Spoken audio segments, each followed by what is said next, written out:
Hi everybody, it's Tatiana, and today I'm coming with my July wrap-up. I am very irritated right now because Comcast sucks and my internet and TV are out for no reason, and I can't work. So since I can't work, I said, why not record a video? I can edit it, but I can't upload a damn thing. So, this video will probably be presented in two parts because my wrap-up for June was 20 minutes long, and I just don't want to do another single video that is that long ever again. So if it gets to that point where it's too long, I will just break it into two parts, and then my August TBR video, because I actually do have a TBR for the month of August, will be a separate video as well. For the month of July, I read a total of 10 books, which is just amazing. I don't think I've read 10 books in 1 month since I was a kid. I don't know what's going on, if my inner bookworm is trying to catch up and make up for the reading slump that I had for the first couple of months of the year. Don't know what's going on, but I'm loving it. I read 5 novels, 2 graphic novels, and 3 audiobooks this month. And so yeah, let's just get started. The first novel that I read was Throne of Glass by Sarah J. Maas. I picked this up in a book haul from Barnes & Noble, I think last month. And if you are following or are aware of Nicole.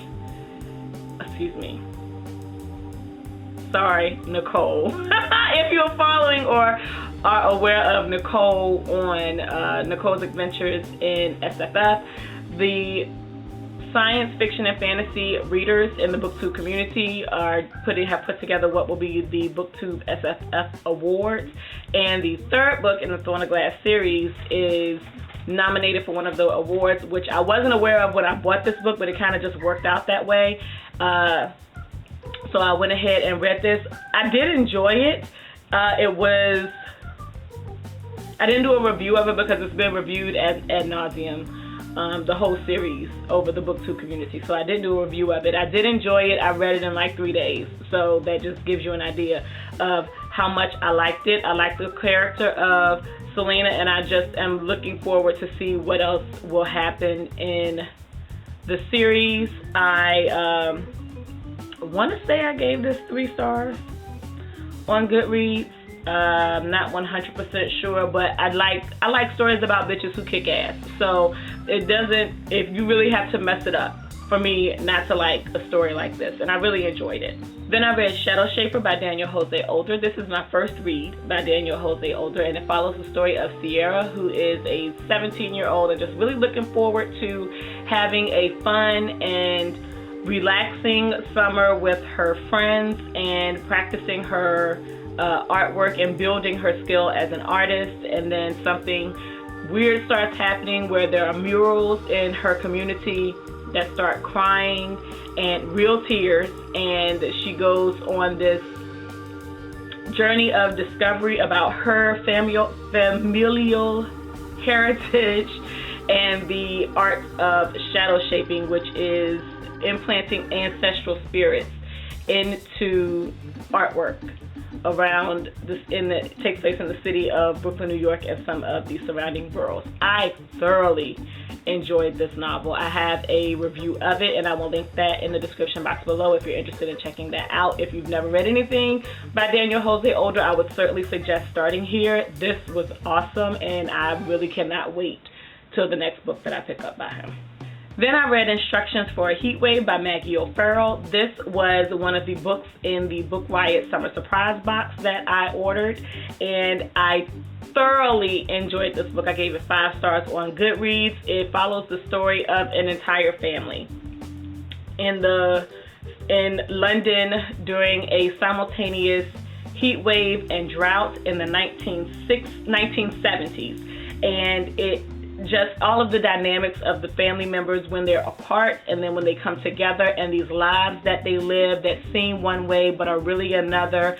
It was absolutely awesome, and I'm so glad that I did the Book Riot Surprise Box. There are books in there that I really would not have picked up on my own because they're not necessarily things that I look for, but Book Riot is quickly changing and growing my reading experience, and I'm really enjoying it. It's probably one of the best things that I found in the last year. This is in my top reads for 2015. Thoroughly enjoyed it. I also have a review of this, and I will link it in the description box below. Check it out. Then I read Stand Your Ground by Victoria Christopher Murray, which by the title of the novel, it is about exactly what it seems to be about. I did not do a review of this because this novel just wrecked me. The whole first part of the novel, I think I spent crying, and it takes a lot for me to be moved to tears by reading, but the story is just so familiar. It's too familiar, and it's so relatable, and I just thoroughly enjoyed it. This is her best work to date. I gave it 5 stars. I didn't do a review of it. However, KT did a review. I will link her review in the description box below if you're interested in checking that out. It follows the story of a young black male who is gunned down in the neighborhood of his white girlfriend by one of her neighbors, and the neighbor and his lawyers use the Stand Your Ground defense to justify the murder of this teenage boy. And it gives you the story or the sides from Marquise's side of the family as well as the murderer, and this was just awesome. If you're a fan of Victoria Christopher Murray and you haven't read this, you're slipping. Just get it. It came out June 30th. Get it. Just get it. Then I read a book that was suggested by my pastor at my church.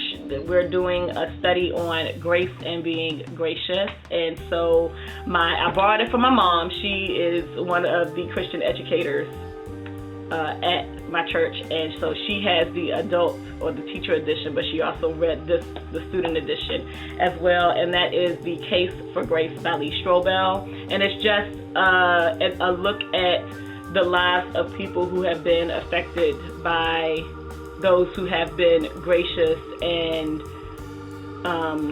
kind towards them, and how it has affected their lives. It's not necessarily looking at it from a Christian or faith-based perspective. It's just the difference that being gracious to someone or showing someone grace can make in their lives. So this is the student edition, which was very short.